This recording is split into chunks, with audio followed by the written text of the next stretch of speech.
क्या आपने कभी सोचा है कि मृत्यु के बाद हमारी आत्मा के साथ क्या होता है? कौन तय करता है कि किसे स्वर्ग मिलेगा और किसे नरक? क्या सच में कोई ऐसा देवता है जो हर मनुष्य के कर्मों का हिसाब रखता है? हिंदू धर्म के अनुसार इस पूरे न्याय का भार जिस दिव्य शक्ति पर है, उनका नाम है भगवान यमराज। लेकिन क्या यमराज केवल मृत्यु के देवता हैं या फिर वे न्याय, धर्म और सत्य के सबसे बड़े रक्षक भी हैं? आज की इस वीडियो में हम जानेंगे भगवान यमराज की उत्पत्ति, उनके जीवन की अनसुनी कथाएं, चित्रगुप्त का रहस्य, यमलोक का वर्णन और मृत्यु के बाद आत्मा के साथ होने वाली पूरी प्रक्रिया। तो वीडियो को अंत तक जरूर देखिए, क्योंकि अंत में आपको एक ऐसी बात पता चलेगी जो शायद आपने पहले कभी नहीं सुनी होगी। पुराणों के अनुसार भगवान यमराज सूर्यदेव और संध्या देवी के पुत्र हैं। उनकी जुड़वां बहन का नाम यमुना है, जिन्हें आज हम पवित्र यमुना नदी के रूप में जानते हैं। कहा जाता है कि यमराज संसार के पहले ऐसे प्राणी थे जिन्होंने मृत्यु का अनुभव किया। इसी कारण ब्रह्मा जी ने उन्हें समस्त जीवों के कर्मों का न्याय करने का दायित्व सौंपा। उन्हें धर्मराज भी कहा जाता है, क्योंकि उनका निर्णय कभी पक्षपात पूर्ण नहीं होता। राजा हो या भिखारी, देवता हो या साधारण मनुष्य, यमराज के सामने सभी समान हैं। शास्त्रों में यमराज का स्वरूप अत्यंत प्रभावशाली बताया गया है। उनका शरीर गहरे श्याम वर्ण का है। वे लाल वस्त्र धारण करते हैं और उनके हाथ में दंड तथा पाश होता है। उनका वाहन एक विशाल काला भैंसा है, जिस पर सवार होकर वे अपने दूतों के साथ यमलोक से पृथ्वी तक आते हैं। उनकी आंखों में ऐसा तेज बताया गया है कि कोई भी व्यक्ति उनसे झूठ नहीं बोल सकता।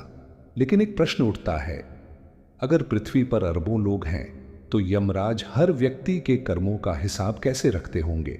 यहीं प्रवेश होता है भगवान चित्रगुप्त का।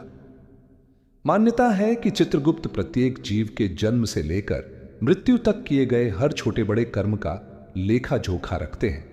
आपने कब किसी की सहायता की, कब किसी का दिल दुखाया, कब झूठ बोला, कब दान दिया, यहां तक कि आपके मन के कई भाव भी ईश्वर से छिपे नहीं रहते।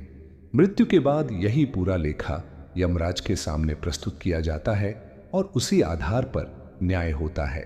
गरुड़ पुराण में यमलोक का विस्तृत वर्णन मिलता है। कहा जाता है कि मृत्यु के बाद आत्मा यमदूतों के साथ एक लंबी यात्रा पर निकलती है। यह यात्रा आसान नहीं होती।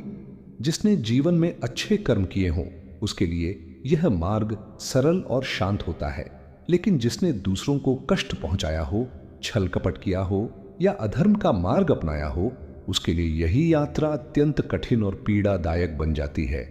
यमलोक पहुंचने के बाद आत्मा को उसके कर्मों के अनुसार न्याय मिलता है। यदि व्यक्ति ने धर्म, सत्य, दया और सेवा का जीवन जिया हो तो उसे स्वर्ग की प्राप्ति होती है। लेकिन यदि उसके कर्म पापपूर्ण हो तो उसे विभिन्न प्रकार के नरकों में भेजा जाता है, जहां वह अपने कर्मों का फल भोगता है। गरुड़ पुराण में अनेक प्रकार के नरकों का वर्णन मिलता है, जिनमें प्रत्येक नरक विशेष प्रकार के पाप के लिए बताया गया है। हालांकि शास्त्र यह भी कहते हैं कि यह दंड केवल आत्मा को उसके कर्मों का बोध कराने के लिए होता है, ताकि भविष्य में वह बेहतर मार्ग चुन सके। यमराज की सबसे प्रसिद्ध कथा कठोपनिषद में वर्णित नचिकेता की है, एक बालक जिसने मृत्यु से भी प्रश्न पूछने का साहस किया। जब नचिकेता 3 दिन तक बिना भोजन और जल के यमराज के द्वार पर प्रतीक्षा करता रहा, तब लौटकर आए यमराज उसकी तपस्या और धैर्य से अत्यंत प्रसन्न हुए। उन्होंने नचिकेता को 3 वरदान दिए। तीसरे वरदान में नचिकेता ने पूछा, मृत्यु के बाद आत्मा का क्या होता है? यमराज ने पहले उसे समझाने की कोशिश की कि यह अत्यंत गूढ़ ज्ञान है, लेकिन जब नचिकेता अपने प्रश्न पर अड़िग रहा, तब यमराज ने उसे आत्मा, मृत्यु और मोक्ष का महान ज्ञान दिया। यही शिक्षा आगे चलकर कठोपनिषद का आधार बनी। एक और प्रसिद्ध कथा है सावित्री और सत्यवान की। जब सत्यवान की मृत्यु का समय आया, तब स्वयं यमराज उनकी आत्मा लेने पहुंचे, लेकिन सावित्री अपने पति के पीछे पीछे चलती रहीं। उनकी बुद्धिमत्ता, पतिव्रता, धर्म और अटूट निष्ठा से प्रसन्न होकर यमराज ने उन्हें कई वरदान दिए।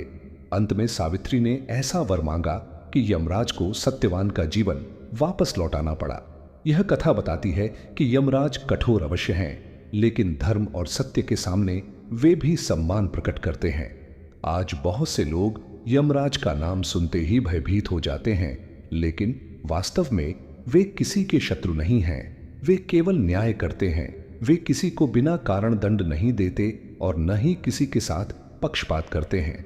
यदि हमारे कर्म अच्छे हैं तो यमराज से डरने की आवश्यकता नहीं, बल्कि वे धर्म की रक्षा करने वाले महान देवता हैं। यमराज हमें यह सिखाते हैं कि धन, शक्ति और पद हमेशा साथ नहीं रहते। जो साथ जाता है वह केवल हमारा कर्म है। हर अच्छा कार्य, हर दया, हर सेवा और हर सत्य हमारे भविष्य का निर्माण करता है। इसलिए जीवन में ऐसा कोई काम न करें जिसके लिए मृत्यु के बाद पछताना पड़े। तो दोस्तों, अब आप समझ गए होंगे कि भगवान यमराज केवल मृत्यु के देवता नहीं, बल्कि संपूर्ण ब्रह्मांड के निष्पक्ष न्यायाधीश हैं। अगर आपको यह जानकारी रोचक लगी हो तो वीडियो को लाइक करें, अपने दोस्तों के साथ शेयर करें और चैनल को सब्सक्राइब करना बिल्कुल न भूलें। कमेंट में जरूर लिखें, धर्म ही सबसे बड़ा धन है। फिर मिलेंगे एक और रहस्यमयी और ज्ञानवर्धक वीडियो के साथ। धन्यवाद।